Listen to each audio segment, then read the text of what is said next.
Banyak Pak yang harus kami lakukan. Sebab di Pati itu masih banyak permasalahan, banyak PR yang harus diselesaikan.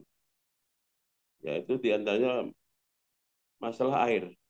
Pati itu masalah air, baik air bersih maupun air kotor.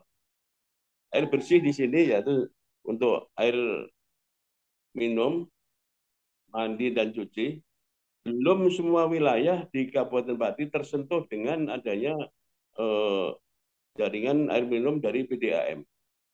Jadi ini perlu dipikirkan bahwa semua masyarakat sewilayah Kabupaten Pati harus bisa menikmati air bersih yang dari PDAM ini. Itu yang pertama. Karena apa? Memang mereka itu adalah untuk kehidupan sehari-hari.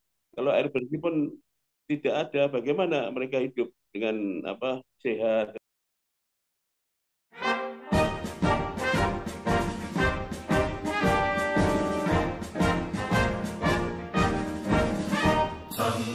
Wahai mahasiswa, harapan nusa bangsa, semangat Diponegoro, kobarkan di darat, kita bekerja berat.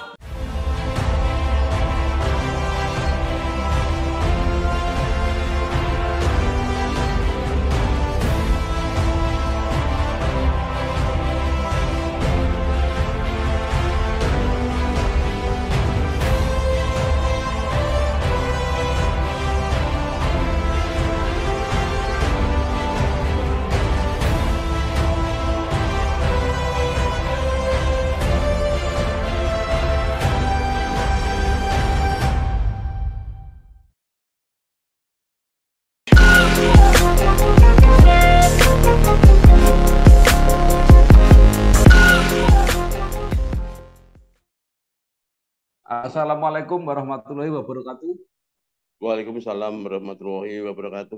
Bersama saya Bambang Sadono di kanal Inspirasi untuk Bangsa. Mudah-mudahan kanal ini selalu bisa memberi inspirasi, motivasi, dan edukasi. Kami sedang mempersiapkan beberapa video wawancara untuk ikut memberi makna 65 tahun Universitas Diponegoro. Wawancara ini akan kami bukukan untuk melanjutkan buku pertama yang sudah terbit. Saat ini saya sudah bersama dengan salah seorang alumni Universitas Diponegoro, yaitu eh, Bapak Dr. Insinyur Haji Muhammad Slamet Warsito, STMT Magister Real Estate. Beliau adalah pengusaha properti di Kabupaten Pati. Apa kabar, Pak? Alhamdulillah kabar baik dan sehat Bapak. Nggih. Pak Slamet Warsito ini lahir di Pati 2 Juli tahun 1955. Betul. Nah, mungkin Bapak bisa bercerita kenangan ketika kuliah yang panjang, khususnya ketika mengambil program S2 dan S3 di Universitas Diponegoro di Fakultas Teknik. Kemudian Bapak banyak berkarir di bisnis perumahan melalui PT Gria Kusuma Mukti dan kemudian juga banyak aktif di bidang politik. Monggo, Pak. Terima kasih Bapak Bambang Sodono atas kesempatan ini. Saya mulai kuliah S2 di program Teknik Sipil Magister Teknik di Universitas Diponegoro Semarang sejak tahun 2007 dan alhamdulillah tepat 2 tahun atau 2 semester saya lulus yaitu 2010 mendapat gelar Magister Teknik Sipil.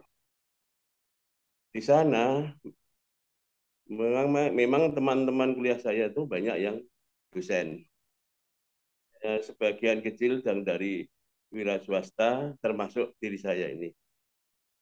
Jadi ya di dalam duka dukanya karena saya salah satu mahasiswa dari wira swasta dan karena kalau wira swasta tidak ada beasiswa Pak.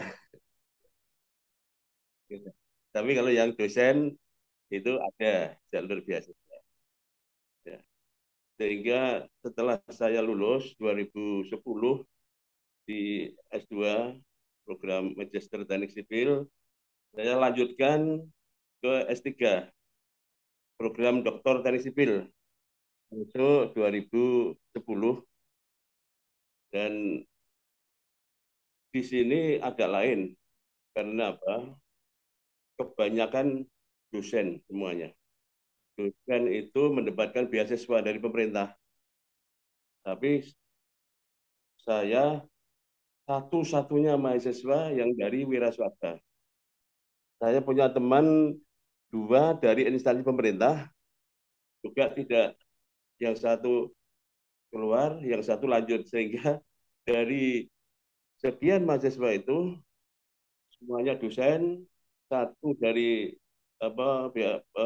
tugas belajar dari pemerintah daerah Mataram, saya satu-satunya mahasiswa dari wira swasta, sehingga eh, dengan biaya sendiri kami lakukan belajar di Undip ini. Ya. Di dalam kuliah S3 ini memang ada yang berkesan bagi saya. Pada saat kami mendapat kuliah dari Prof. Jutata, tengah-tengah perkuliahan ini beliau bercanda pada saya. Rupanya bercanda ya. Wah, Pak Selamat kuliah di Undip ini cuman untuk sambil aja ya, untuk hiburan aja katanya. Loh Prof, terus saya bilang, Prof jangan gitu Prof. Jangan lihat absensi saya lalu masuk daripada mahasiswa yang lain. Oh, terus Prof Tata bilang, ah gitu aja kok marah. Jadi rupanya beliau memang bercanda. Jadi seolah beliau menganggap saya itu kuliah ini hanya hiburan sambil saya punya pekerjaan khusus yaitu sebagai developer. Jadi kalau Bapak ingin tahu, developer itu sudah kami lakukan sebelum saya kuliah di Undip. Jadi sejak saya berhenti dari kepala desa, saya pernah menjabat kepala desa Muktiharjo, Kecamatan Margojo, Kabupaten Pati, mulai tahun 85 sampai 93. Setelah saya berhenti dari kepala desa, saya melanjutkan karir saya sebagai orang kontraktor, tapi langsung beralih ke bidang properti, jadi pengembang perumahan tahun 1995 sampai sekarang. Terus kami lanjut sekolah di S3 Undip, dan karena tadi Panjenengan sudah menyinggung masalah politik, di tengah kuliah ini saya eh, pernah mencalonkan bupati sebanyak 4 kali, sebanyak 4 kali, sehingga cukup mengganggu di dalam kuliah saya. Jadi kuliah saya 2 kali cuti, sehingga waktu kuliah saya melebihi 5 tahun. Sebenarnya kriteria saya pendidikannya kumlot karena IPK saya 3,78, tapi karena apa itu masuk kuliah yang lebih dari 5 tahun sehingga tidak jadi kumlot.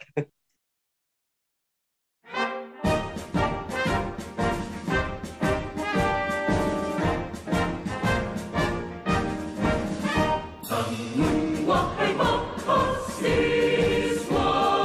harapan nusa bangsa, semangat impor negara, kobarkan bidara, kita bekerja keras. Oke, baik Pak Selamat. Bapak tadi mengatakan bahwa yang banyak yang kuliah itu yang dosen-dosen dan eh, yang mendapat beasiswa. Bapak tidak dapat beasiswa, tidak akan Ya, menjadi dosen, bahkan susah payah mungkin laju dari padi. Kenapa ya, Bapak belajar terus? iya. Ini memang itu sudah merupakan cita-cita saya sejak kecil ya. Jadi saya ingin melanjutkan kuliah di suatu perguruan tinggi yang cukup ternama. satu-satunya favorit ada di Semarang, khususnya ada di Undip. Itu sudah saya cita-citakan sejak saya di bangku SLTA. Tapi waktu itu saya belum bisa masuk ke S1, dan alhamdulillah mulai S2, S3 saya bisa masuk Undip. Ya, itu memang cita-cita sejak awal ya. Jadi alhamdulillah ternyata eh, terrealisasi juga. Saya telah lulus Doktor Teknik Sipil itu di tahun 2018. Ya. Nah, tapi sebelumnya S2 dan S3, Bapak kalau nggak salah pernah kuliah sampai Magelang, sampai Solo, seperti apa, Pak? Betul. Jadi saya pertama kali, karena setelah saya lulus dari STM Negeri Pati tahun 1975, saya melanjutkan bekerja dulu. Saya bekerja di daerah Magelang sebagai apa itu pelaksana bangunan. Saya ikut satu perusahaan kontraktor dari Semarang. Saya ditugaskan di Magelang. Di sana ada perguruan tinggi baru didirikan, yaitu Universitas Tidar Magelang yang sekarang menjadi Universitas Negeri Tidar Magelang. Saya langsung masuk angkatan yang pertama tahun 79 di Magelang. Setelah itu saya lulus sarjana muda waktu itu, karena sistemnya sistem apa itu tidak sistem SKS penuh, ya. Tidak ada ya S1 ya. Saya meluluskan sarjana muda saya, yaitu Bachelor of Engineering pada tahun 1983. Setelah saya lulus, ada panggilan pencalonan kepala desa di Muktiharjo, di desa saya. Saya dipanggil oleh para teman-teman pemuda untuk mencalonkan diri sebagai kepala desa. Sehingga saya pulang ke kampung untuk mencalonkan diri sebagai kepala desa di tahun 85 itu. Dan setelah tahun 85 saya menjabat kepala desa berakhir di tahun 1993, karena jabatan kepala desa waktu itu hanya 8 tahun sesuai dengan Undang-Undang Nomor 5 tahun 9. Dan akhirnya saya kembali lagi ke eh, dunia kontraktor, yaitu, tapi langsung beralih ke developer atau pengembang perumahan. Ya. Nah, Bapak tadi terjun di politik, nyalon bupati 4 kali, Pak. 4 kali, Wah, hampir 5 kali ini. hampir 5 kali. Jadi mulai sebelum pemilihan langsung, Pak, kalau gitu, Pak. Iya, iya, iya. Jadi begini Pak. Jadi setelah saya tadi jadi kepala desa, eh, terus beralih ke developer. Di dalam perjalanan saya sebagai developer ini, saya langsung kan transfer S1 di Solo, Surakarta Solo. Jadi sehingga saya S1 Teknik Sipil dari Universitas Surakarta. Setelah lulus tahun itu langsung masuk ke S2 Undip, langsung S3 dan sampai selesai. Saya mencalonkan diri sebagai Bupati Pati itu mulai tahun 2001 pilihan Dewan. Waktu itu ya mungkin memang Allah belum menghendaki. Kalau saya bilang kalau waktu itu yang namanya peraturan ditegakkan, hukum dijalankan, mungkin saya sudah jadi bupati 2001, Pak. Tapi semuanya saya serahkan pada yang kuasa. Memang begitulah politik ya. Dan akhirnya saya kembali lagi mencalonkan diri di tahun 2006 dan langsung. Jadi 2001 tadi pilihan Dewan, saya nomor 2 dari 3 calonnya. Di 2006 saya juga nomor 2 lagi. Terus ada pencalonan lagi di tahun 2011. 2011 yang waktu itu diulang sampai 2012. Ya, jadi di situ saya mendapat urutan yang ketiga. Dan sampai sekarang sehingga 4 kali sudah saya mencalonkan diri sebagai bupati.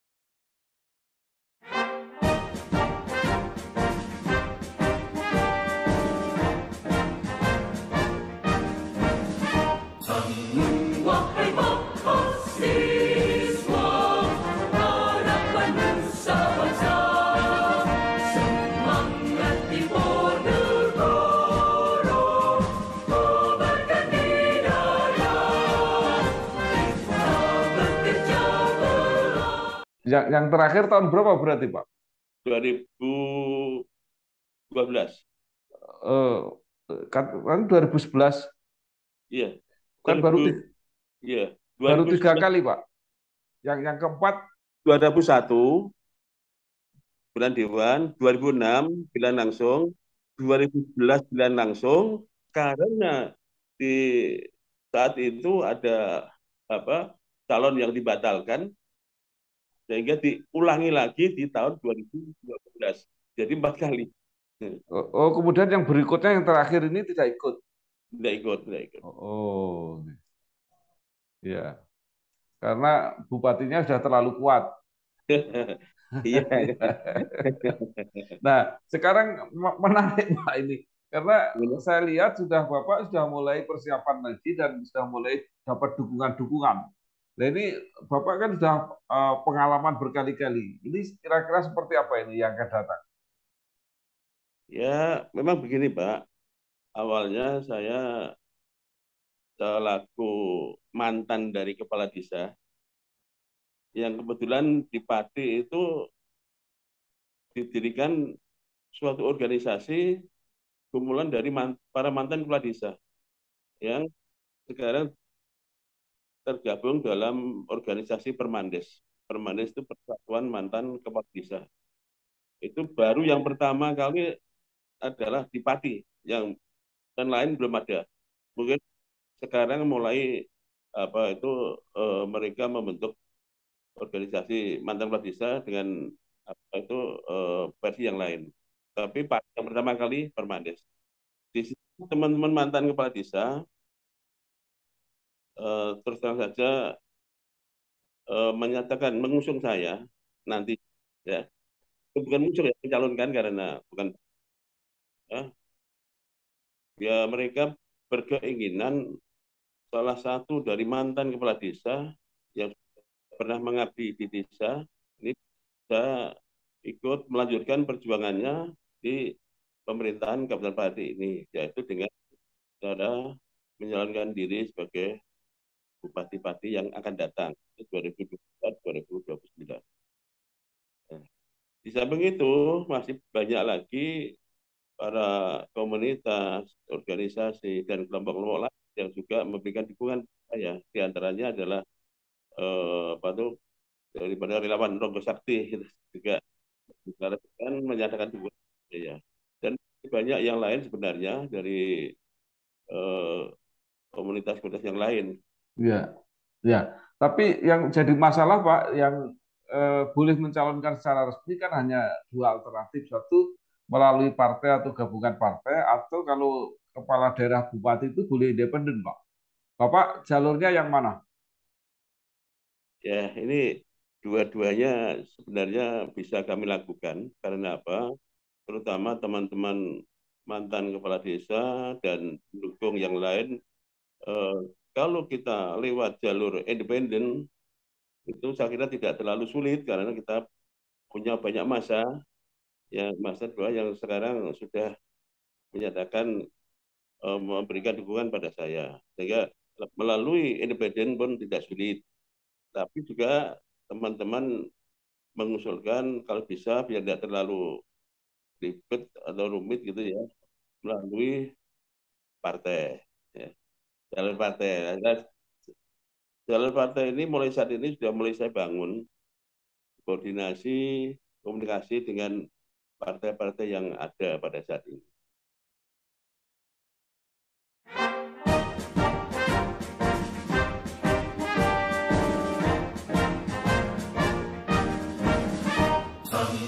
Wahai mahasiswa, harapan nusa bangsa, semangat Diponegoro, kobarkan di dada, kita bekerja berat. Gitu, Pak. Oke, mudah-mudahan lancar Pak, baik melalui independen ataupun melalui partai. Nah, yang saya ingin tanyakan adalah eh, apa yang ingin Bapak capai atau Bapak lakukan seandainya menjadi Bupati Pati? Ya, terima kasih.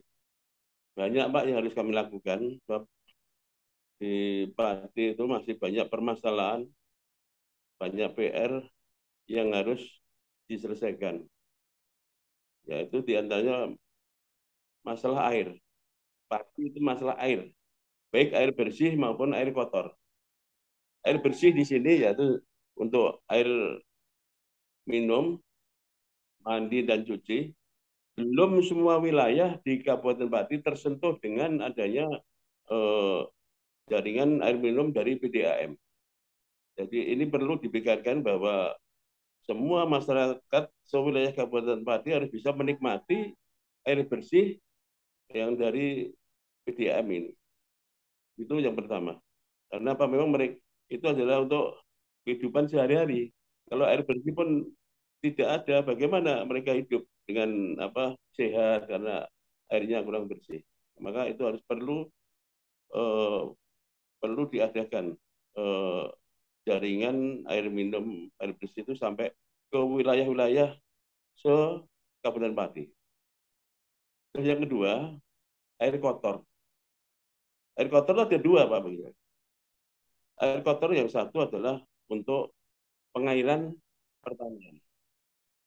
Di Kabupaten Pati tidak semua wilayah mendapatkan eh, saluran atau jaringan eh, air pengairan yang sampai di tempat, khususnya Pati wilayah timur, di kecamatan mulai dari kecamatan Tambak Romo, Jaken, Jakenan, Pucak Wangi, Batangan itu belum teraliri apa air dari eh, sumber mata air yang dari Waduk Gembong dan Gunung Rowo.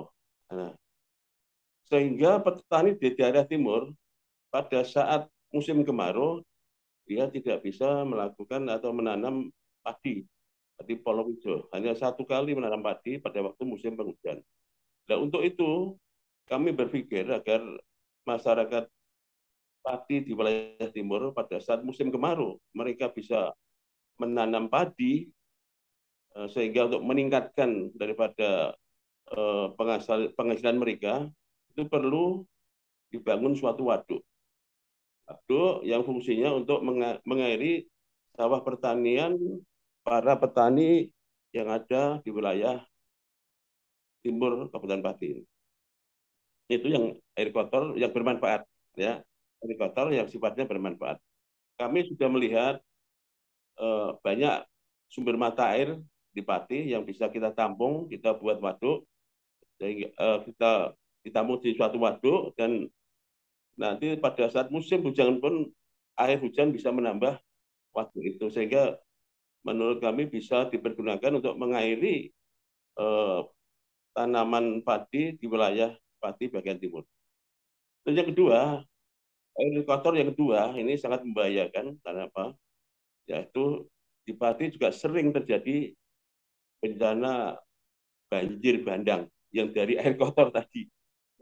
Ya, banjir bandang ini disebabkan dan mungkin juga sebagian penggundulan hutan atau kurang kurang adanya penghijauan kembali setelah tanaman ditebang. Nah, ini harus dihijaukan kembali sehingga bisa mengurangi banjir bandang ini.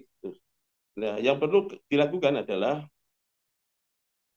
eh, normalisasi sungai atau saluran yang ada di Kabupaten Pati. Ini rata-rata di sana sudah mulai menyempit dangkal karena apa itu eh, tanah-tanah yang menguruk atau menggenangi daripada saluran tersebut sehingga saluran menjadi dangkal dan sempit. Ini perlu diadakan normalisasi sungai di wilayah Kabupaten Pati khususnya di wilayah utara sehingga di samping menghindari banjir bandang karena air yang datang dari gunung tadi tidak saluran atau sungai tidak bisa menampung air akhirnya menerjang desa-desa yang ada di wilayah Kabupaten Pati khususnya di bagian utara.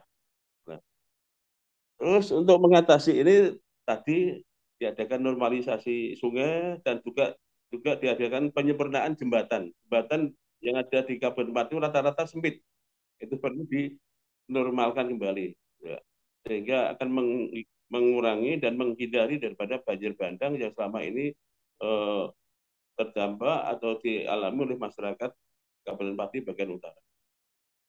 Terus ya, yang ketiga, ya, masalah yang dialami petani. Di sini kendalanya adalah eh, masalah pupuk.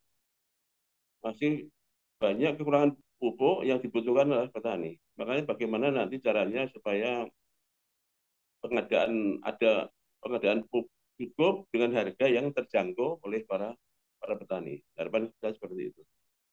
Ya, petani tidak dan pada saat menggunakan pupuk tidak merasa waduh mencari ke sana kemari tapi tidak dapat. Capai cita-cita, junjunglah tinggi Ponegoro, alma mater kita. Amalkan watak satria, bakti yang tarik punah, ngabdi tanah pusaka, ibu Indonesia. Iya. Eh, Pak Slamet, padi itu selain tadi pertanian padi, kan juga potensial pertanian tebu kalau tidak salah. Bahkan Betul. banyak petani-petani dari padi yang sampai mencari lahan ke luar luar daerah. Nah, itu bagaimana potensinya?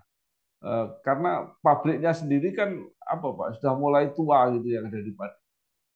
Ya, untuk apa itu petani-petani tebu itu kan bagian petani yang mampu, yang mampu mampu menyewa, mampu menggarap dengan luasan yang cukup luas. Karena kalau menanam tebu arealnya cuma sedikit, mungkin kurang untungkan. Makanya mesti yang dicari area-area yang cukup luas. Nah, dengan area yang cukup luas ini mestinya petani-petani yang mampu, yang punya duit untuk untuk biaya garap dan sebagainya. Sehingga, tapi petani-petani yang punya lahan sendiri, ya, ini memang yang perlu dipikirkan untuk tanaman padi mereka, baik musim kemarau maupun hujan bisa menanam. Ya, di antaranya kebutuhan penunjang pokok adalah pupuk tadi dan sulit. Tapi Bapak sampaikan tadi eh, sewa sampai di luar daerah itu bagi petani yang mampu yang punya duit. Punya duit yang nggak bisa ya. Kalau yang besar-besar nggak usah dipikirkan karena sudah bisa Iya, mikir dirinya sendiri gitu Pak ya kira-kira ya. iya. Ya. Nah, kemudian selain eh, pertanian, padi itu kan dikenal juga perikanan. Maka simbolnya kan mina dan padi. Eh, Kalau potensi perikanan seperti apa Pak? Ya, ya ini kalau di Pati memang potensi sekali tentang apa itu perikanan ya. Jadi perikanan juga bisa, terus apa itu pertanian, terus nanti juga akan dikembangkan lagi pariwisata. Kalau perikanan di Pati memang banyak tambak. Jadi di sini gudangnya tambak di Bandeng ya, udang itu memang Pati gudangnya banyak petani-petani atau tambak yang mengerjakan tambaknya dengan baik bandeng maupun udang wintu yang cukup menghasilkan. Itu juga bagi yang mereka yang punya lahan yang cukup. Nah, tapi bagi mereka yang nggak punya, yang pastinya buruh petani ini yang perlu kita kita pikirkan. Gitu, ya. Jadi selain tambak itu juga garam kelihatannya. Iya, garam-garam hanya pada saat musim kemarau, hanya beberapa bulan aja, tidak bisa sepenuhnya, karena setelah musim penghujan tiba, tidak bisa kita mengerjakan garam itu. Tapi alhamdulillah garam itu juga pada saat panen, garam itu juga bisa ditimbun oleh apa itu para petani garam dan juga bisa uh, mensuplai garam garam yang ada keperluan yang ada di wilayah Pati dan sekitarnya sampai Semarang sampai Jakarta. Nah, ini garam dari Pati cukup terkenal di sana karena cukup banyak lah ini. Pak Slamet Warsito ini selain tadi sudah pengalaman mencalonkan bupati 4 kali, kalau tidak salah pernah mencalonkan juga untuk anggota legislatif, Pak ya. Itu tahun berapa, Pak? Eh, yang udah agak lupa Pak, pernah. Ya memang Iya, pernah. Ya, iya. Ya, ya. kalau saya lihat di apa itu baca di Google itu kan pernah menjadi apa ada daftarnya itu calon legislatif. Ya. Iya, Nah, iya.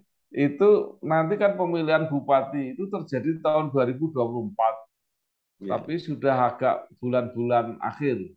Nah, di awal itu kan ada pemilihan legislatif. Apakah Bapak hanya mempersiapkan di pencalonan bupati atau apa ikut yang di legislatif dulu, nanti tinggal melanjutkan di pemilihan bupati? Ya, untuk apa itu beberapa pertimbangan kami tetap mencalonkan bupati, Pak. Jadi untuk legislatifnya itu nanti paling saya membantu.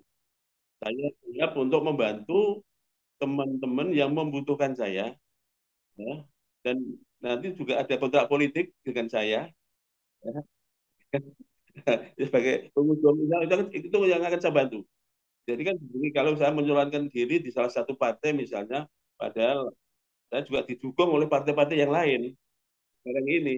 Nah, sehingga kami berpendapat bahwa kami tidak akan mencalonkan eh, legislatif di partai manapun, tapi tetap langsung calon bupati dan saya akan membantu teman-teman saya yang nyalon di PRD, ya, di legislatif.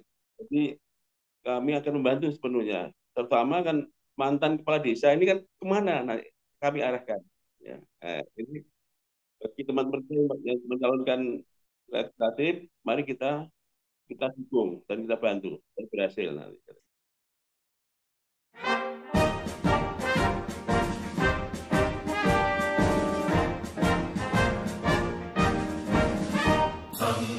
Wahai mahasiswa, harapan nusa bangsa, semangat timur negara, kobarkan di dada, kita bekerja bersama. Ya, jadi Bapak apa persiapannya sudah cukup cermat ya, jangan sampai nanti malah menimbulkan apa ya konflik-konflik yang tidak perlu. Ya, Iya, iya, baik, betul. luar biasa. Nah, Ya. Dan lagi Pak, maaf juga kami juga akan tingkatkan tadi itu pada yaitu kesejahteraan maupun peningkatan pelayanan masyarakat. Jadi di Pati eh, masih harus ditingkatkan kesejahteraan masyarakat maupun pelayanan masyarakat. Itu tadi yang PR yang juga yang perlu kami pikirkan untuk kedepannya. Karena bagaimana masyarakat Pati itu supaya bisa hidup tentram, tanpa terbebani, tanpa penekanan, pelayanan mudah dan murah, insya Allah itu akan kami lakukan. Terutama pelayanan kesehatan, Pak. Di rumah sakit itu banyak yang sampaikan bahwa tiap kali datang ke rumah sakit, khususnya orang-orang yang tidak mampu, ya tidak langsung dilayani, tapi ditanya dulu mana surat-suratnya, surat keterangan tidak mampu, mana BPJS dan sebagainya. Padahal mereka tidak punya dan bahkan tidak membawa. Nah, ini kan tidak benar pelayanan seperti ini. Harus dilayani dulu, ya diobati dulu, setelah selesai ditempatkan di ruangan, baru ditanya. Nah, kalau ada calon yang sakit keras, tidak dilayani mungkin bisa keburu mati.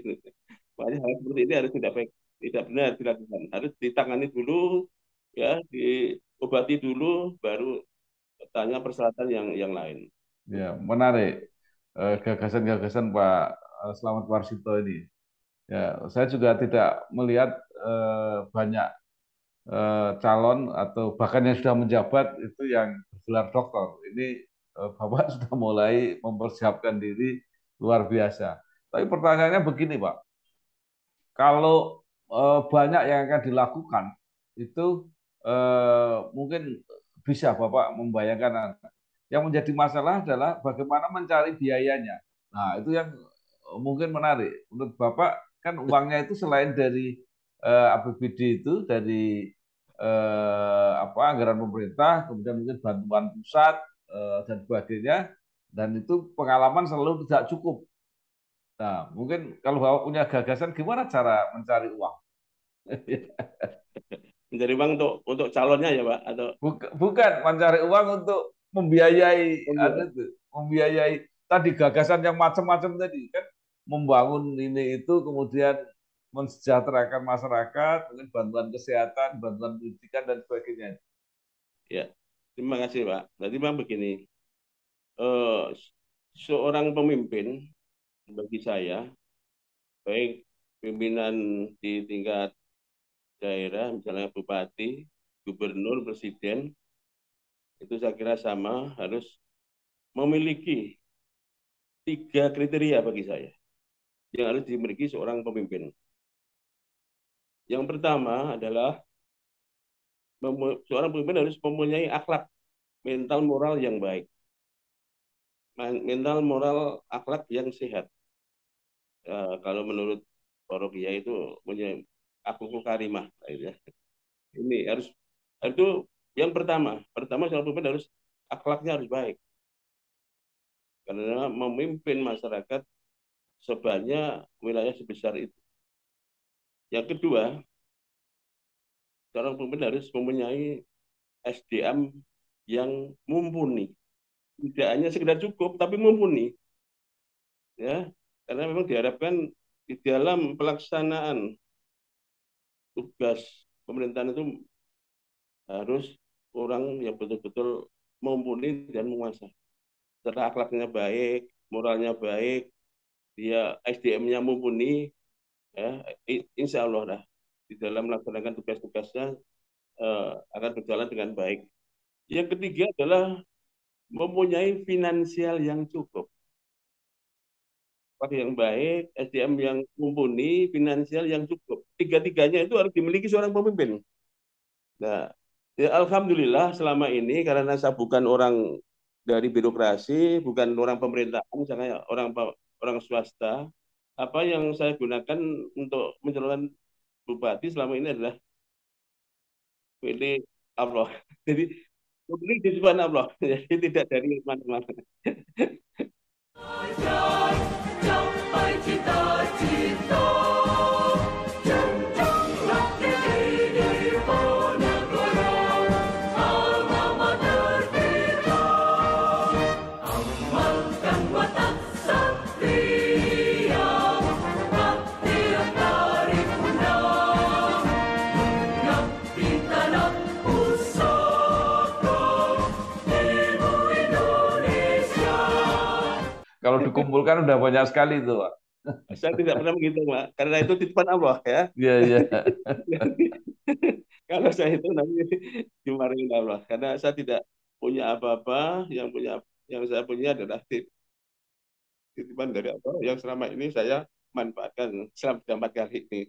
Dan insya Allah nanti juga semuanya ada titipan Allah dan bagaimana caranya kita juga melakukan istilahnya tidak money politik, Pak, tidak istilahnya gitu ya, bukan. Tapi bagaimana supaya kita bisa bekerja sama dengan masyarakat yang pemilih, ya, eh, memilih seorang pimpinan yang baik, ya, ke depannya bisa memberikan rakyat, ya, itulah harapan saya. Jadi masyarakat betul-betul sadar bahwa memilih pemimpin yang baik itu adalah utama bagi mereka karena nantinya diharapkan bisa daerah yang dipimpin ini bisa berjalan lancar. Nah, bagi seorang bupati itu bagi saya itu sebenarnya kan tidak terlalu sulit, Pak.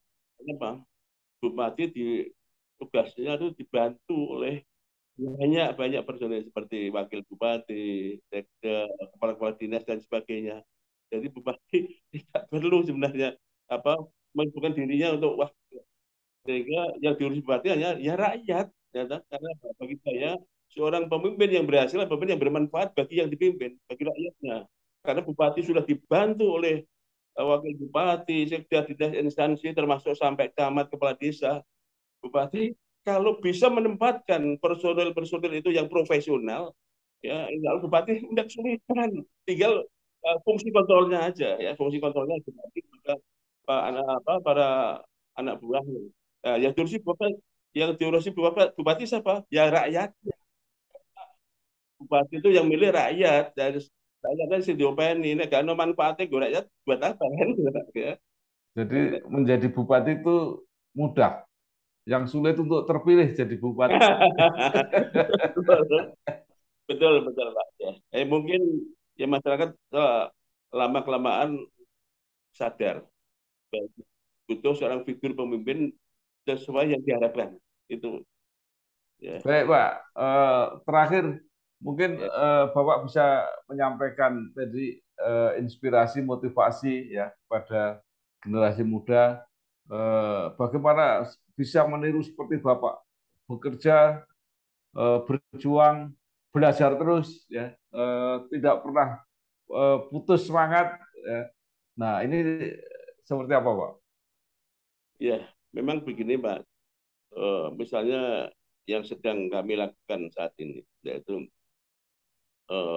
sebagai calon bupati yang akan datang. Sudah 4 kali dan mau 5 kali. Tujuan saya tidak berbeda. Tujuan saya dari awal sampai mau kelima itu sama. Jadi saya sebagai salah satu putra daerah yang dilahirkan di Pati, dibesarkan di Pati dan hidup di Pati, sudah barang tentu kalau saya ingin mengabdikan diri saya pada masyarakat Pati. Pengen membangun daerah saya, daerah Pati, dengan niat ibadah lillahi ta'ala. Hanya itu saja. Niat saya nggak ada yang lain. Sehingga sehingga saya ingin menjadi seorang pemimpin, seorang bupati yang amanah dengan niat ibadah lillahi ta'ala. Hanya itu saja. Sehingga setiap kali langkah kaki saya, kalau Allah memang meridhoi saya menjadi bupati Pati, setiap langkah saya tetap akan saya perhitungkan untuk kepentingan dunia dan juga untuk kepentingan akhirat. Sehingga semuanya bermanfaat di dunia dan di akhirat. Itu harapan saya seperti itu. Ya, baik. Terima kasih sekali Bapak Dr. Insinyur HM Slamet Warsito, STMT, Magister Real Estate, eh, pengusaha properti, aktif di bidang politik, yang sudah mempersiapkan diri untuk mencalonkan menjadi Bupati Pati yang kelima kalinya. Mudah-mudahan yang kali ini lancar dan Amin, amin, terkabul karena tadi sudah amin. disampaikan apa yang menjadi cita-citanya. Sekali lagi terima kasih Pak. Selamat berjuang. Mudah-mudahan sukses. Amin, amin. Oke. Wassalamualaikum warahmatullahi wabarakatuh. Waalaikumsalam warahmatullahi wabarakatuh.